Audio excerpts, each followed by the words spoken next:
The goal of the 19th is really to change the conversation around how we talk about women and LGBTQ people in politics. We are firm believers that all issues are women's issues. Our readers are people who want to be better informed and better able to participate in democracy. We're aiming to change the future of American journalism by giving women and the LGBTQ community the platform and the voice that they deserve. There's never been a better moment than right now. The 19th is the newsroom that we've been waiting for. Hi, everyone, and welcome to Live with the 19th. It is our last live event of 2021. I'm Amanda Zamora, co-founder and publisher of The 19th, an independent nonprofit newsroom that aims to empower you with the information, resources, and community you need to be equal participants in our democracy. The United Nations has called climate change the defining crisis of our time. The planet is in peril, and extreme weather events are already causing displacement and food and water insecurity. But world leaders appear unable to agree on collective action and policy changes amid corporate influence, disinformation campaigns, and political gridlock. As nations struggle to confront this crisis, what can individuals and communities learn from climate scientists and grassroots leaders? How can we, as in you and me, reimagine a healthier planet? Today, the 19th is working in collaboration with Grist to hold an important conversation about the urgency of this moment. Before we get started, we'd like to thank our exclusive sponsor, the Walton Family Foundation. Moira McDonald, Ph.D., leads the Walton Family Foundation's environmental program and is here to share a few words.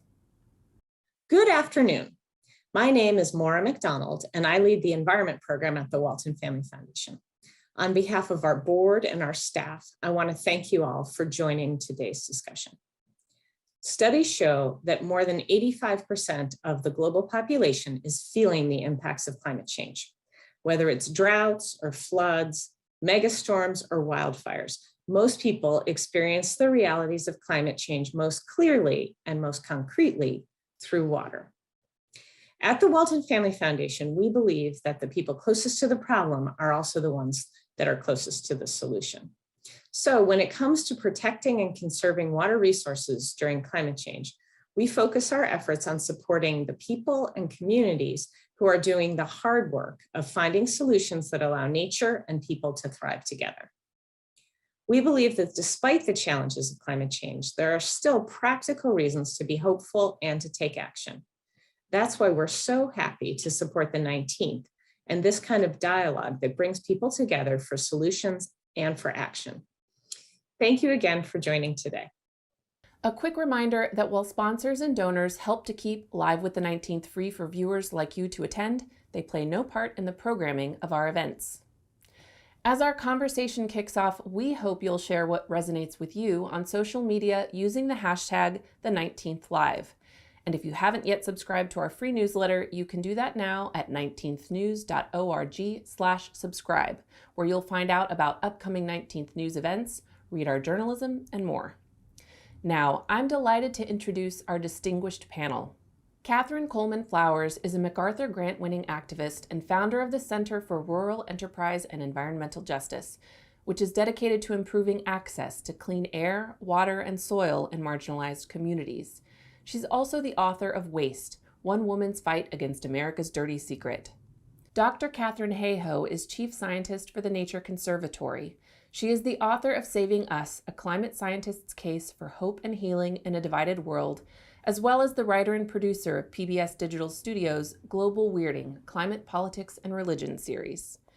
Climate activist and lawyer Colette Pichon-Battle is founder and executive director of the Gulf Coast Center for Law and Policy, a nonprofit public interest firm that formed in the aftermath of Hurricanes Katrina and Rita. Moderating this conversation is Zoya Tierstein, who reports on public health and climate for the nonprofit newsroom Grist. Zoya? So something I've been thinking about recently is about how we're in this sort of unique moment in the conversation around climate change. It seems like the both sidesism debate is somewhat over, thankfully. Extreme weather is becoming more and more intense. It's kind of grounding the climate crisis in the here and right now. The environmental justice movement has sort of come to the forefront of the scene. And it's very much clear that any way out of this mess has to be an environmentally just and equitable one. In so many ways, climate change is at the forefront of the American consciousness. There are bills in Congress right now for the first time in a decade, maybe for the last time in another decade, that approach and tackle climate change. So we're in this very unique moment, and I'm really excited to chat with all of you today because it seems like you are well positioned to explain not only how we got here, but also where do we go from here and what do we do now?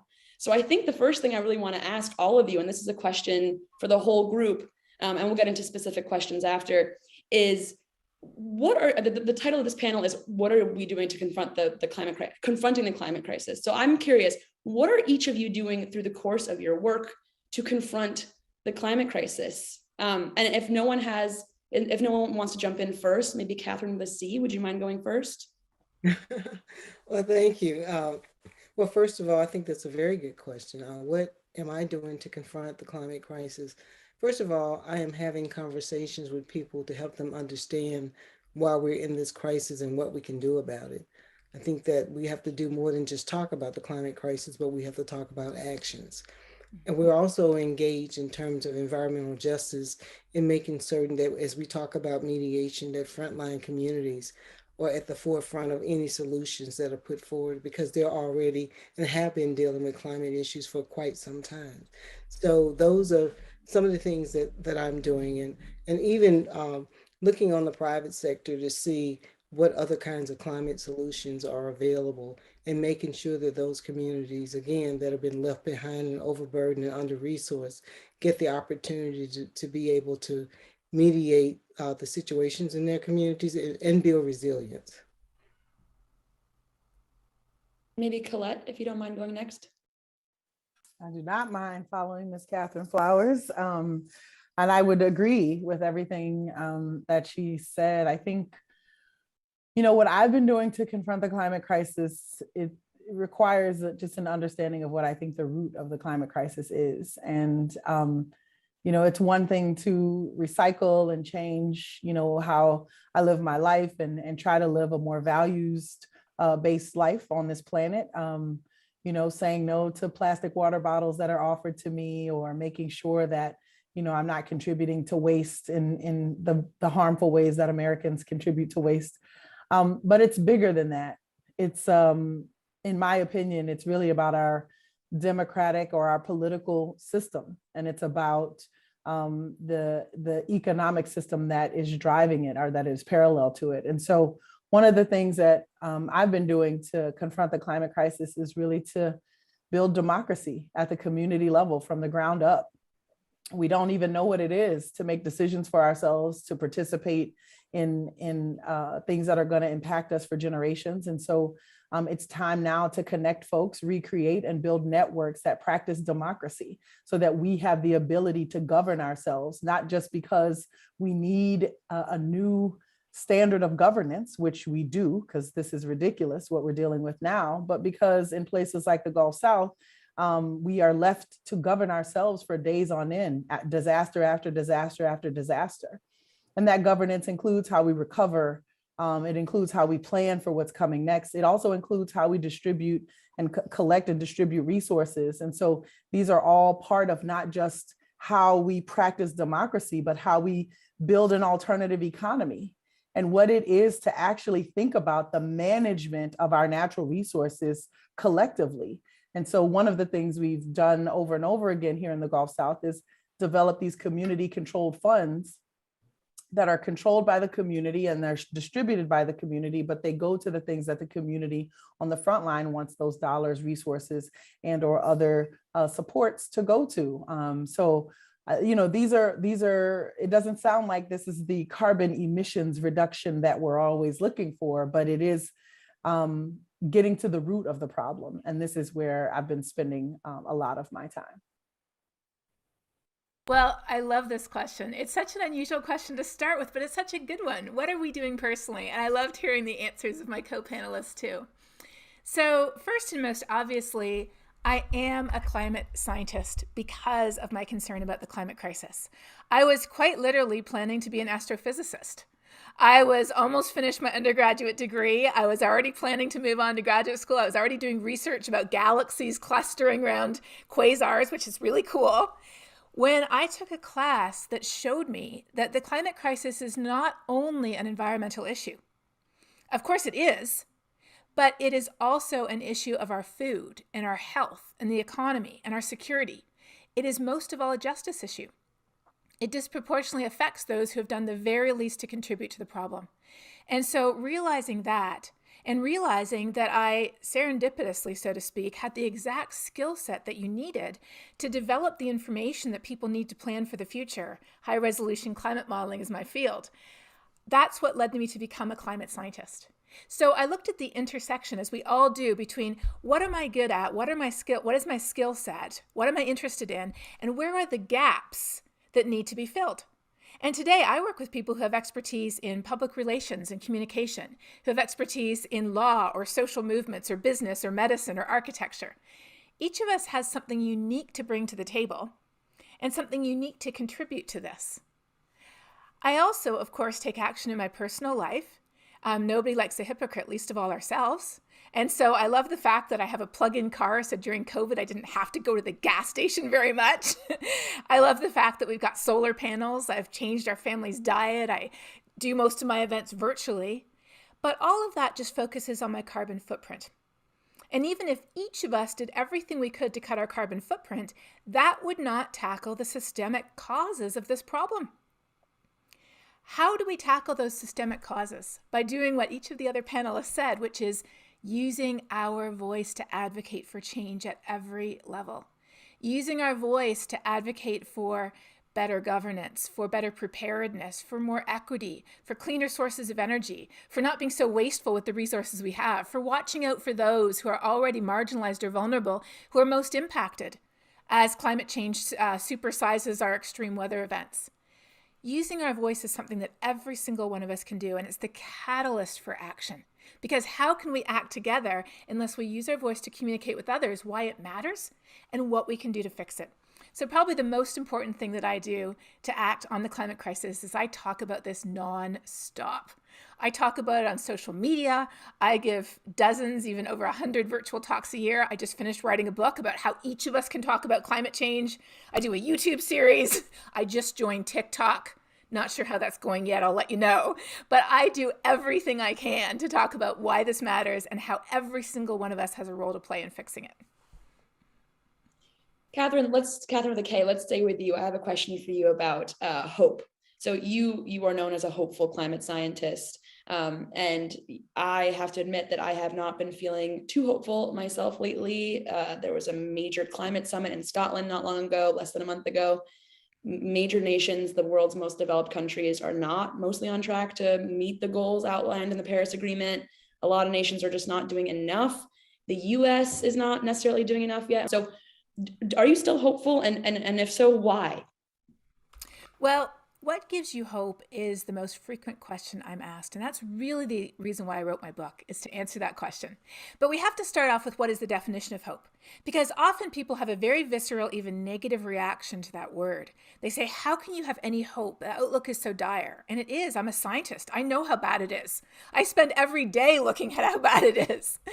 But hope is not positive circumstances today. And hope is absolutely not the guarantee of a better future. Hope is the small chance of something better if we fight for it and strive for it and encourage each other and help those along who aren't going fast enough and encourage others to move faster. Hope is the chance that we could get to something better. And that chance still exists because we know that, in the words of the science, every bit of warming matters. Before the Paris Agreement, we were heading for a world that would be 4 degrees Celsius. That's about 7 degrees Fahrenheit warmer than the world was that our civilization began in. We were heading for a 4-degree warmer world before Paris. Now, after Glasgow, we're currently heading for a 2.6-degree warmer world. That's still too much, but it's better than where we were before. We are talking about the most massive and rapid transformation of our entire society that human civilization has ever experienced. It is happening a lot slower than most of us wish it would. But that giant boulder of climate action, it's not sitting at the bottom of an impossibly steep cliff with only a few hands on it. with only Catherine's and Colette's and yours and mine and, maybe Sir David Attenborough, Jane Goodall. No, that giant boulder is already at the top of the hill. It is already rolling down the hill in the right direction, and it has millions of hands on it. At COP, what struck me the most at that big climate conference in Glasgow was that the actual country negotiators were only a tiny fraction of the people there. Who was everybody else? There were children, there were young people, there were senior citizens, there were students, there were business people, people from the nonprofit sector, there were people representing indigenous tribes, there were people representing every type of group you could imagine on the whole face of the planet. And they were all there because their hands were on that boulder, and they were encouraging others to add their hands too. And when we realize that if we add our hand, it will go a little bit faster. And if we encourage others through engaging our shadow rather than just our footprint, if we engage others and encourage others to add their hand, it will go faster yet. I wish I could wave a magic wand and pass all the federal legislation that we could, but we can't. But you know what? Every one of us has a role to play at the city level, at the state level, companies, schools, tribal nations, organizations, neighborhoods, churches. Everybody has a role to play. And again, in the words of the science, every action matters. Thanks for that, Katharine. Colette, I wanted to ask you about your work. So you work at the intersection of policy and law in the Gulf Coast. And the Gulf Coast is a really interesting and unique place where it's prone to hurricanes, sea level rise, and also home to petrochemical facilities, refineries, a lot of oil and gas industry. So what happens is when there's an environmental disaster, when there's an extreme weather event, it compounds and overlaps with these existing facilities and creates environmental justice issues, human rights issues, health issues. So you work in that overlap. Have you been able to achieve any environmental justice wins in those areas? And more generally, what has your work shown you there? Mm-hmm. It's a great question. Let me start with the work of the Gulf Coast Center for Law and Policy is actually broader than just the coast. We started in the coastal areas because of Hurricane Katrina in 2005, and we saw what the front lines look like to these new extreme storms that are coming as the impact of climate change impacts the weather that we were used to, the weather that we grew up with.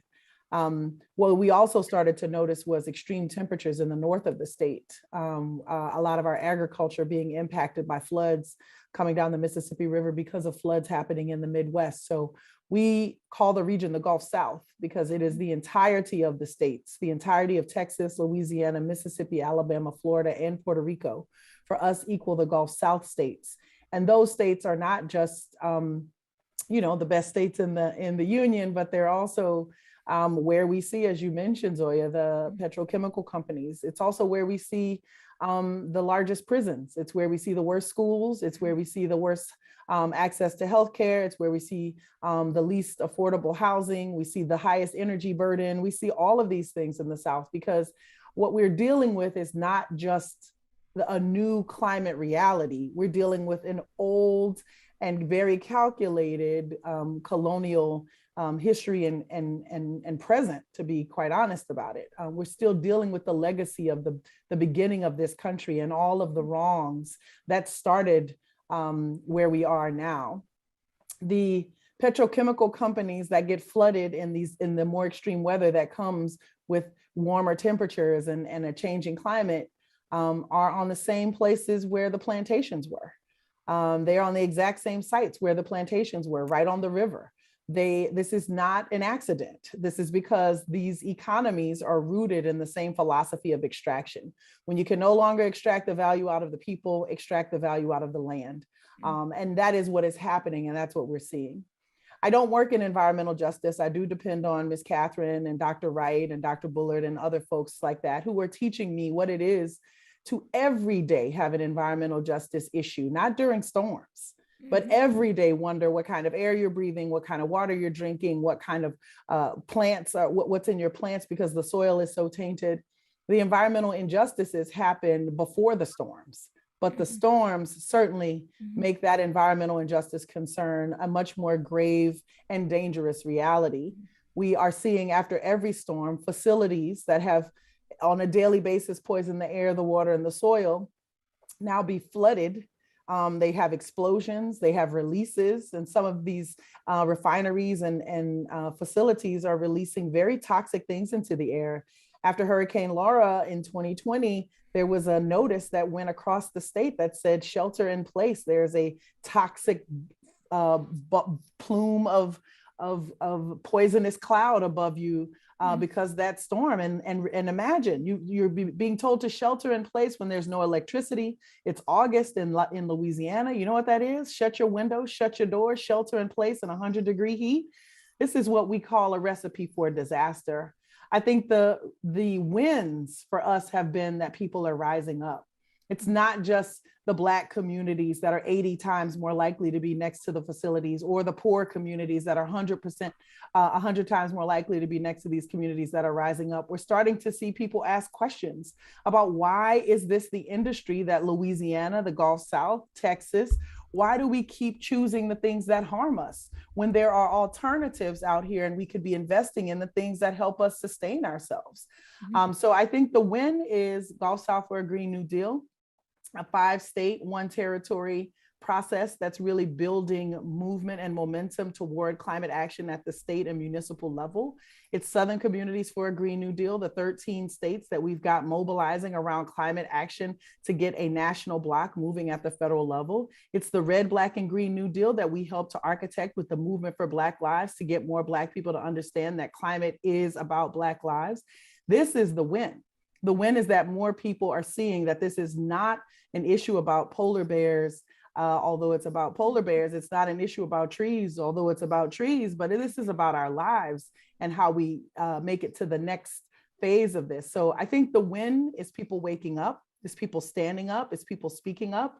We've got a long way to go, especially in states like Louisiana, but I think we're on the right track.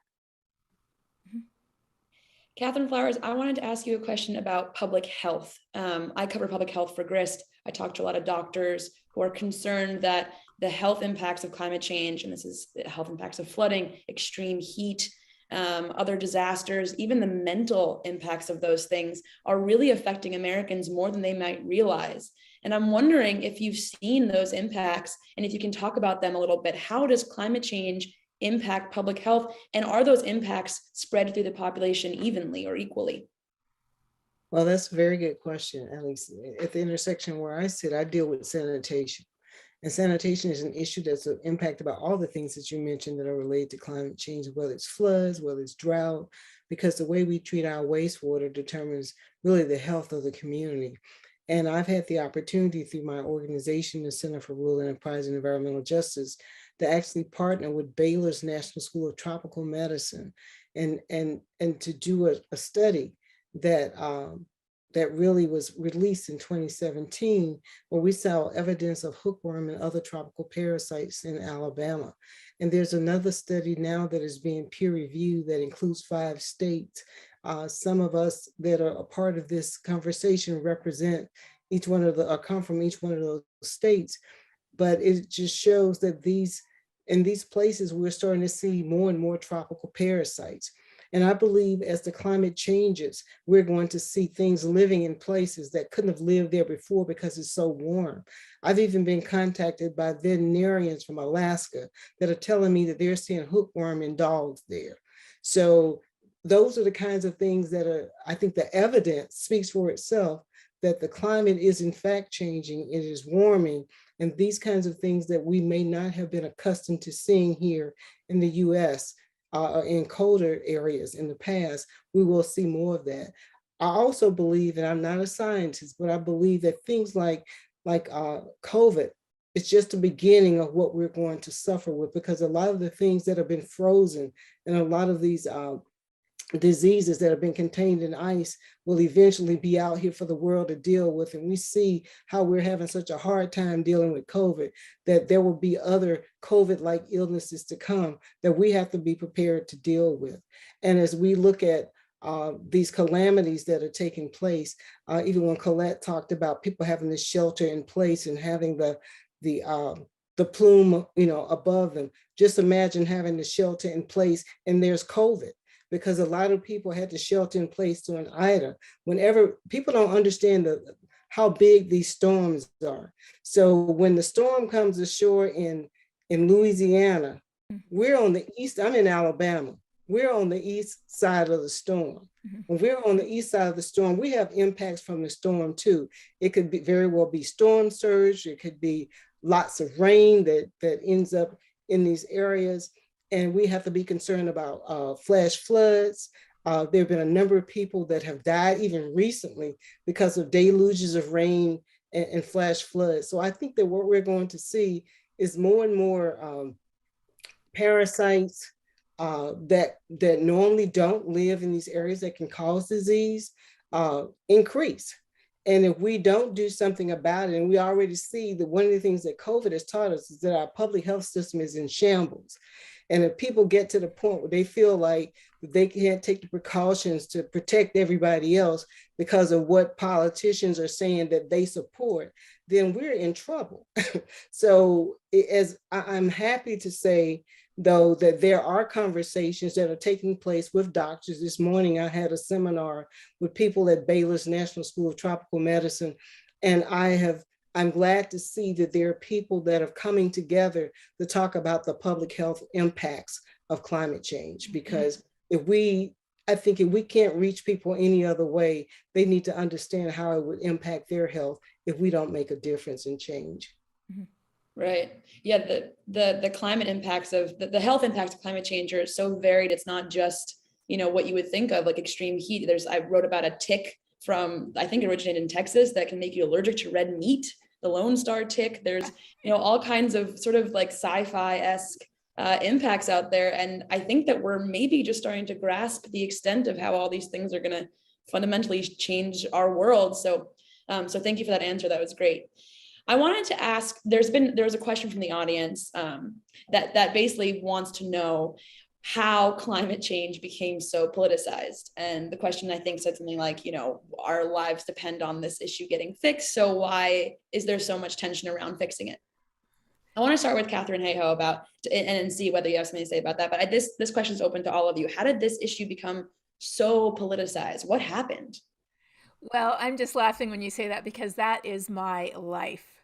I am a climate scientist living in the second most politically conservative town in the whole US. I'm on social media and I get hate mail every single day. On a good day, it's 2 or 3. On a bad day, it's more like 20 to 50.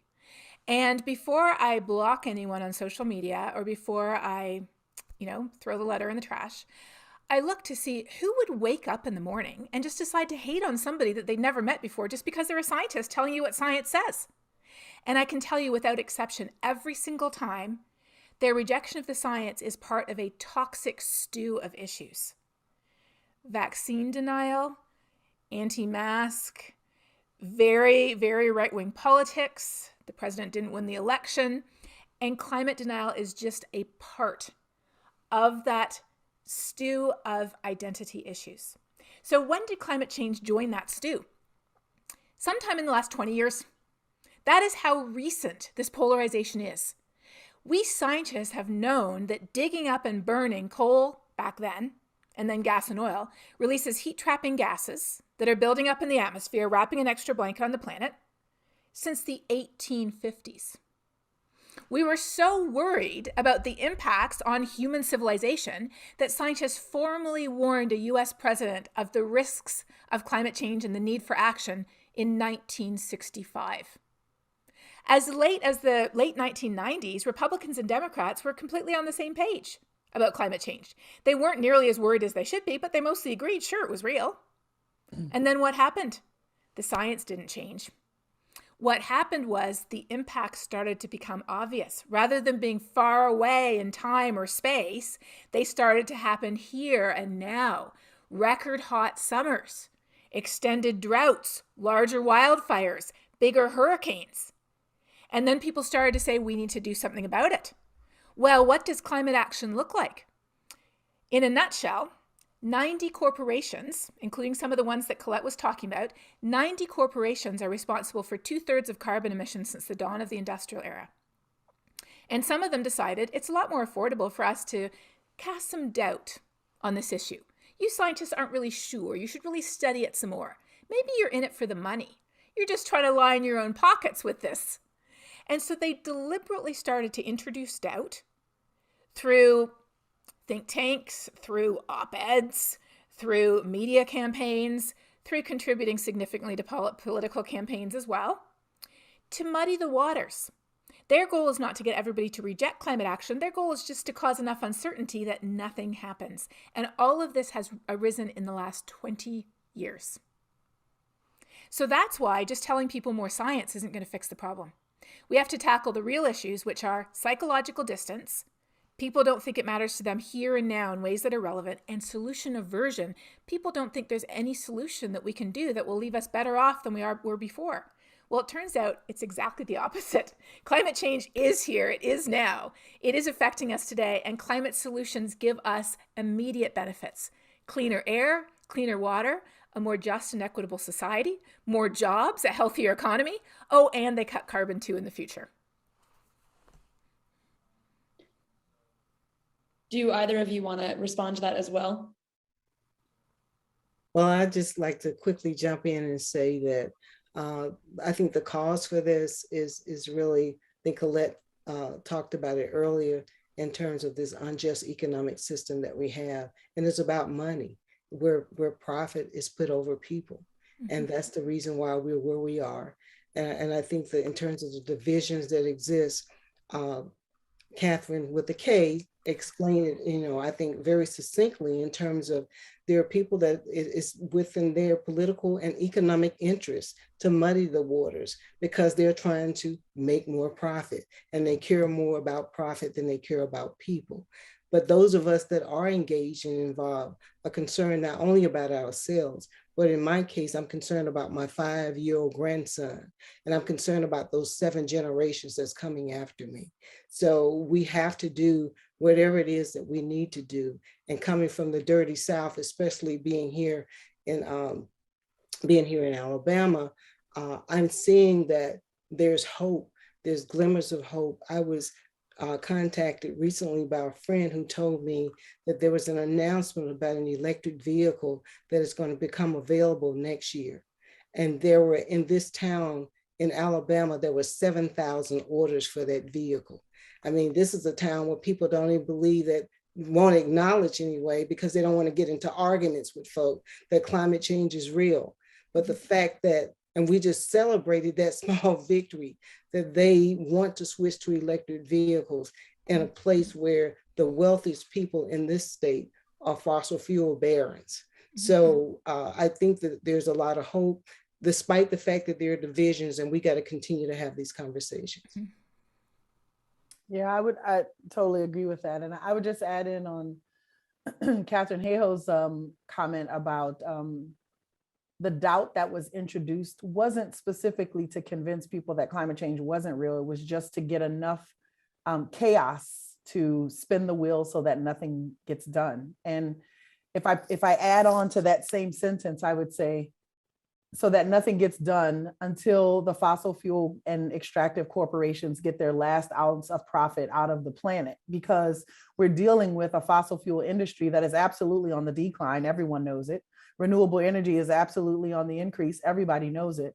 And so now what we're doing is using federal subsidies and false solutions to guarantee that the same 90 companies still benefit from the situation that they are most responsible for putting the planet in the first place. I'm talking about these false solutions like carbon capture, sequestration, like blue hydrogen, these things that sound so futuristic and wonderful, but they don't address the injustice at the root of all of this, right? So in order to do carbon capture and sequestration, you continue to run the refineries. You continue to run the places that were put in Black and poor places in the first place. You continue to produce, and in order to produce, you have to extract. At no time are we dealing with folks who say, actually, we've taken enough. We've taken enough. We have enough. What we're doing right now cannot continue, and we survive. And I think that in addition to this being about money, which it is, this is about power. And power is often about who controls the people. And it is easiest to control humans through fear. It's a very natural response that we have. It's a response that we need in order to stay alive, right? When we were all of those other older human versions of ourselves, we needed fear to tell us how to get out of the way, to tell us when to move, to tell us when to migrate, to tell us what not to eat. We needed those things, but that we've tapped into, I believe Katharine called it a psychological, something in the psychology, psychological distance. They've tapped into the psychological distance using fear. That's the COVID, that's the vaccine denial, that's the mask thing. And the other piece of that is to say, you have every right to be afraid of everything and everybody. And the only solution you have is yourself. So let us advance this notion of individualism when what we need in a new climate reality is more collectivism. We don't need to go one by one to take on these storms and this heat and these changes. We actually need to be moving as a collective. And so I see the detriment to profit and power when people know their own power and have their own autonomy to advance power and to change things. And this is not just about fossil fuels being extracted. This is about the right to vote being extracted from people. Look how many people we have in a prison system whose right to vote gets taken away. And all of these climate activists saying, what does prisons have to do with climate change? Because they're passing laws now just in that margin of the number of people who can no longer vote. That's what this has to do with prison. So this is about a broader philosophy of extraction that extends throughout our society. And it's about power and people using our fear to control us so that they have power. And I think that makes organizing, that makes grassroots organizing, that makes movement building an essential part of this climate solution, because we have to get the power back to the people. People have to understand that we are responsible for running this government. We are responsible for saying no to these corporations and to this industry. And we are responsible for advancing new solutions. And I think that's the opportunity. This is the moment we're in right now. It's what makes this moment so precious. It's dire, but full of opportunity if we have the courage enough to take back our power and to move collectively and value everybody equally. So Colette, let's stick with you for a second. I wanted to ask you quickly about the climate change lawsuits. You talked about power and needing to put power back with the people as opposed to maybe some of the oil companies that have been emitting so many emissions over so many years. So there are all these lawsuits across the United States from cities and states, from fishermen, from children against big oil that aim to make some of these oil companies like ExxonMobil, Chevron, BP pay for some of the pollution that they've caused and act to counteract some of the climate change that they're responsible for. I'm wondering what you make of this. And the lawsuits have not been necessarily super successful so far.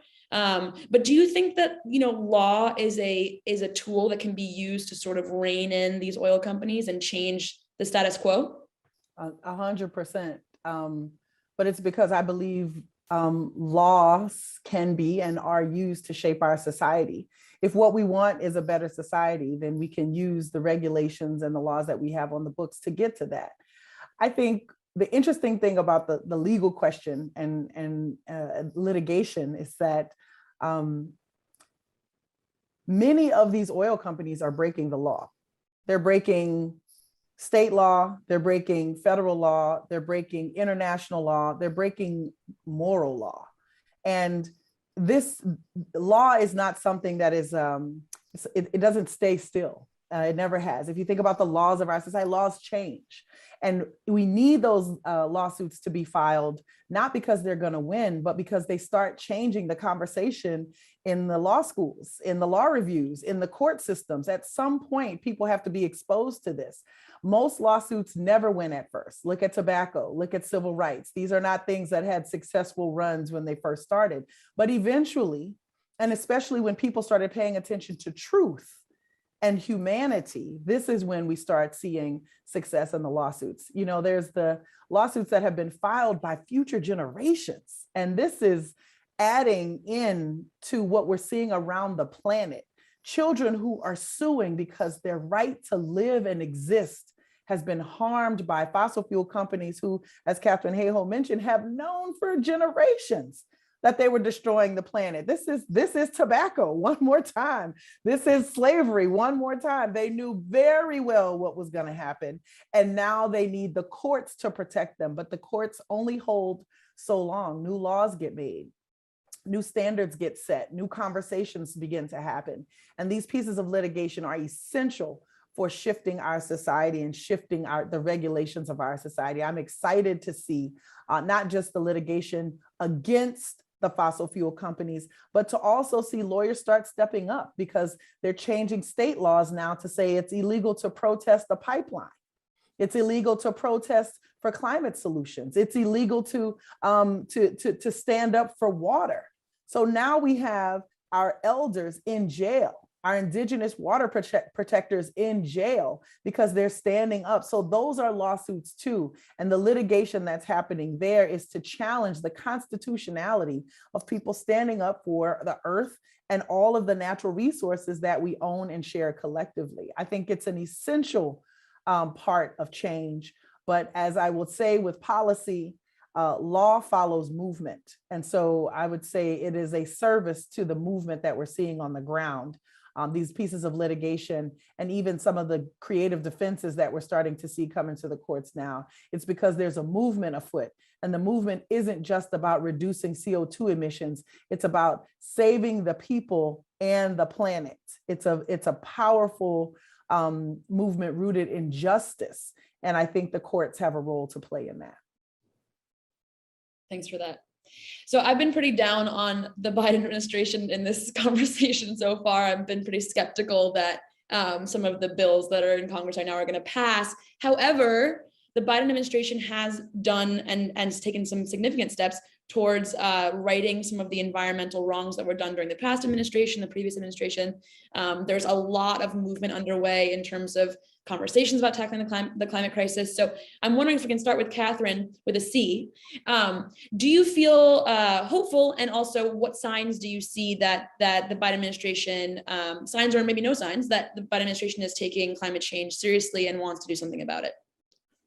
Well, that's a very good question. I think one of the hopeful things that I see is that the Biden administration formed the White House Environmental Justice Advisory Council. Mm-hmm. And that was one of the suggestions that we made back when I was part of the Biden-Sanders Unity Task Force that served during the campaign, when they were trying to determine how they were going to deal with climate change and environmental justice. And that was one of the many suggestions that has now been kind of codified.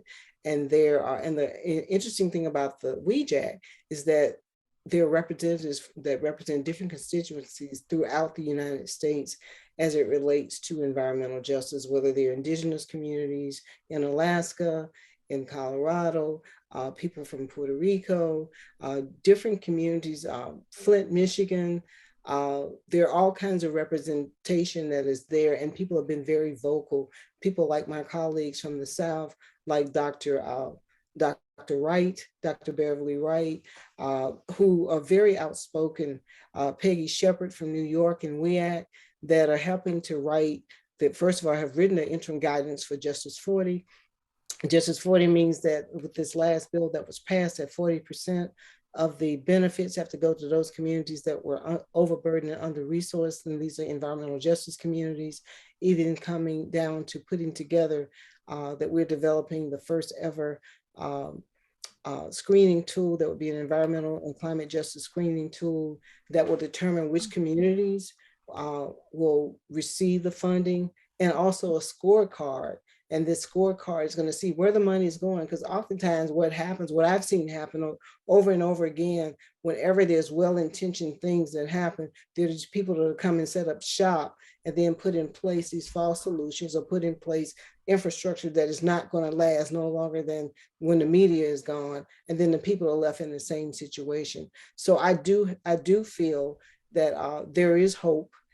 There are hopeful signs, and the people that are on the WEJAC are not shy. They're very, very vocal about their opposition, even to some of the policies that they see within the administration.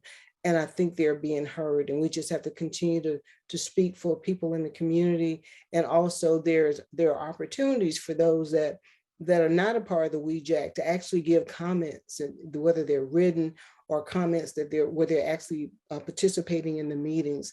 So I encourage everyone to follow what is happening with the WEJAC, because I think it's an opportunity that we've never had before that have some impact on the policy that impacts the communities that we live in.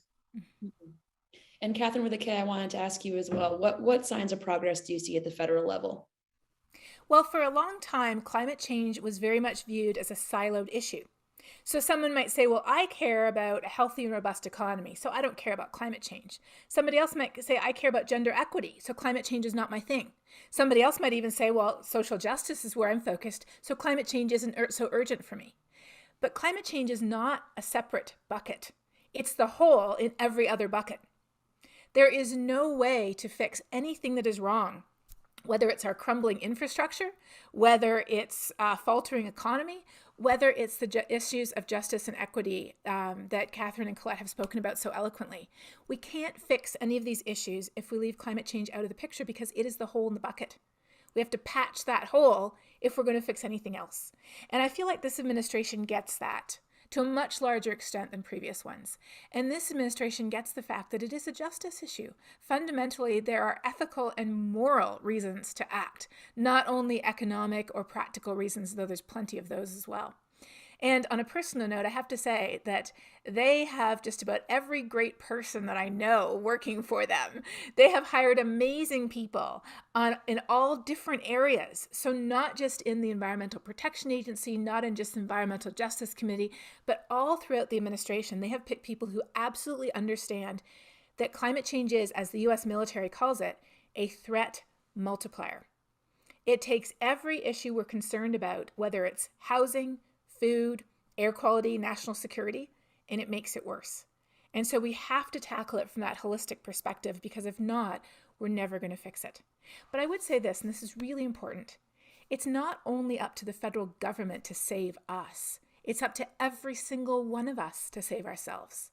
Again, it's our human civilization that's at risk here. And every single one of us has not only a footprint like I talked about before, but we have a shadow. We are all part of things that are greater than ourselves. We all live in a city or a state or a region or a county. We all have a place of work or a place of worship or a school that we go to or a school our child goes to. We all have connections with other people. And through activating each other together to work for these solutions at every single level, from the neighborhood level to the state level to the federal level to the global level, that is how we're going to change the world. Great. I have one more lightning round question for all three of you. I'm going to start with Colette. So at the beginning of this conversation, I said that we're sort of in this like amazing moment where it seems like there are two pathways before us. You can kind of envision both, right? Like there's sort of a dark, sad, scary path where we don't take enough action on climate change and things get really, really bad. There is a light-filled, hopeful path where, world governments can get together and actually do something about this, where the individual takes control and where the power is kind of given back to people. And I'm wondering if each of you could maybe describe that vision. What is your vision for that hopeful path? What would you like to see in the next decade, 2 decades? I mean, when you imagine the future that you're working so hard for right now, what do you see, Colette? I see a more courageous leadership. I am not impressed with the Biden administration in any way. And I think that what we're seeing right now is a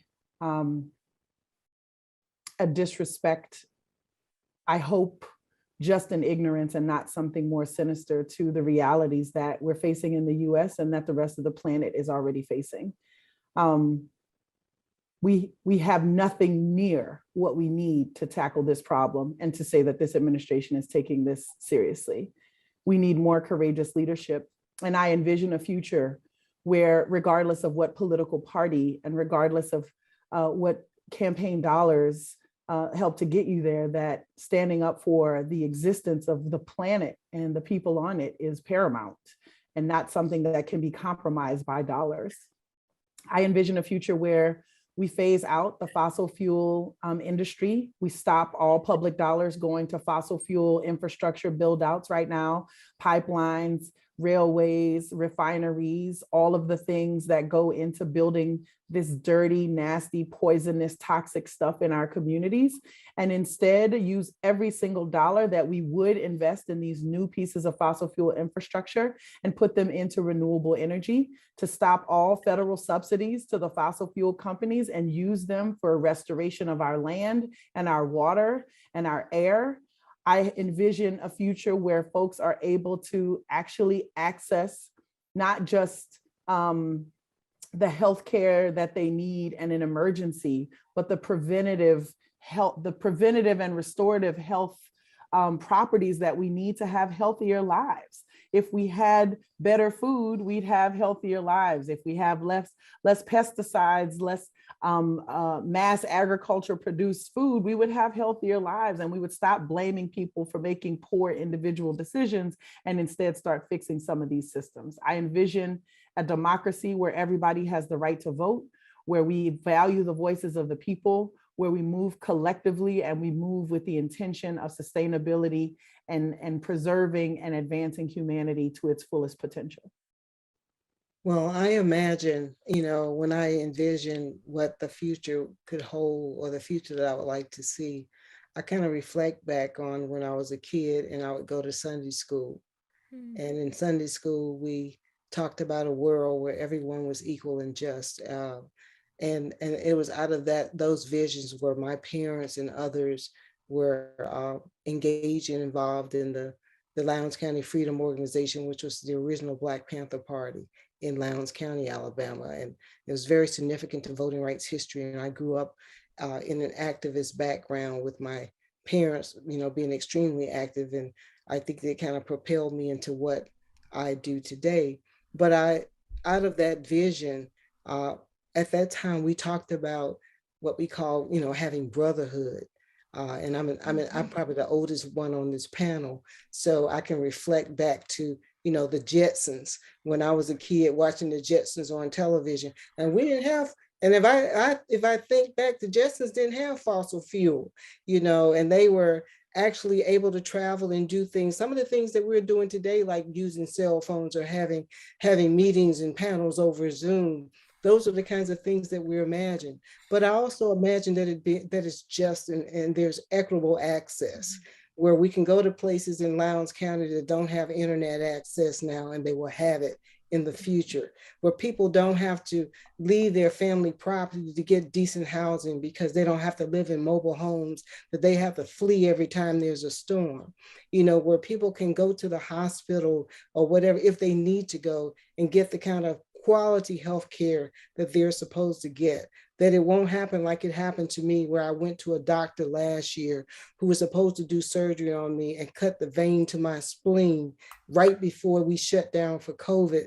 And then I had to go back and have my spleen removed and forever be immunocompromised because of a mistake. But because the laws in the state protect the doctor, there's nothing I can do about it. And I feel that is what we need to change. We need to have a just society where my grandson can walk through a community, breathe clean air, clean water, and don't have to worry about becoming a victim because he's seen as a criminal. And all of these things are connected. I feel that in order for us to get to the society that we need to get to globally, we're going to have justice at the center. And without there won't be any climate justice, and there certainly won't be any environmental justice.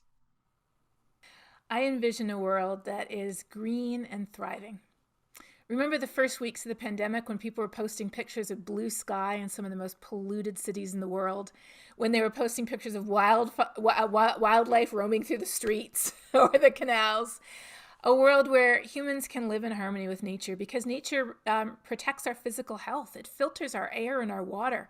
It restores our mental health. Children being outside in nature, they've measured huge positive impacts. And for most of us, just going for a walk in nature just restores our sense of balance and connectedness. Walkable cities where people can interact with their neighbors instead of walling ourselves off with our fences and our cars. Places where we live somewhere that generates all of its own electricity.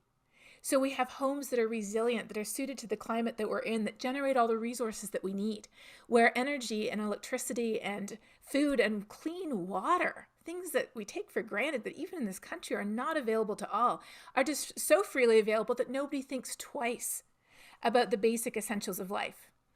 The United Nations has a list of sustainable development goals: no poverty, zero hunger, access to basic sanitation. Well over 1 billion people in the world don't even have basic sanitation. That means a toilet or some way to dispose of your waste. Things that we just often take for granted until we no longer have them, which is increasingly happening under climate-fueled disasters. A world where all of those things are so available that we just take them for granted, and people are able to flourish along with nature and reach their full potential. That's a world that I would love to live in. Thank you all so much for this amazing discussion. I've learned so much. I hope the audience has learned a lot. Thanks again for taking the time to chat. Thanks the 19th. Thanks, Grist. Thanks everyone. Thank you. Thank you. Thank you so much to our panelists and to everyone who joined us today. And a special thanks to our exclusive sponsor, the Walton Family Foundation, for making this event possible. And that wraps up our virtual event series for 2021. If you want to be among the first to hear about the events we've got planned for 2022, sign up now at 19thnews.org/subscribe. And a final thanks to the thousands of members who support our nonprofit newsroom. Your donations make conversations like today's possible. If you're not a 19th News member yet, you can become one at 19thnews.org/membership. We look forward to welcoming you to the 19th News family, and we'll see you next year.